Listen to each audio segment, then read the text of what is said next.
இந்த குளு குளு கிளைமேட்டுக்கு முறுமுறுன்னு தோசை, இது கூடவே காரசாரமான மிளகாய் சட்னி காம்பினேஷனே சூப்பராக இருக்குல்ல. அந்த மிளகாய் சட்னி எப்படி அரைக்கிறதுன்னு பார்க்கலாமா?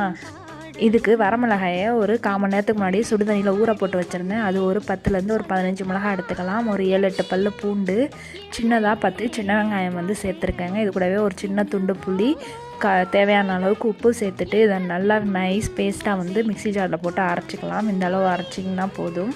அரைச்ச அந்த பேஸ்ட்டை ஒரு பவுலுக்கு வந்து மாற்றிக்கலாம்.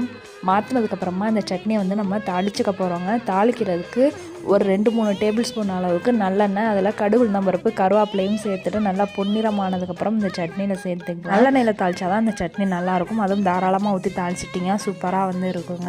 இதுக்கு இட்லி, தோசை ரெண்டுமே நல்லா காம்பினேஷனாக இருக்கும். நான் இன்றைக்கி தோசை கூட தான் சர்வ் பண்ணியிருந்தேன். இந்த ரெசிபி உங்களுக்கு பிடிச்சிருந்துச்சுன்னா லைக் பண்ணிவிட்டு உங்கள் ஃப்ரெண்ட்ஸ் அண்ட் ஃபேமிலி கூட ஷேர் பண்ணிக்கோங்க. மறக்காமல் எங்களோட சேனலை சப்ஸ்கிரைப் பண்ணுங்கள். தேங்க்ஸ் ஃபார் வாட்சிங். தேங்க்யூ.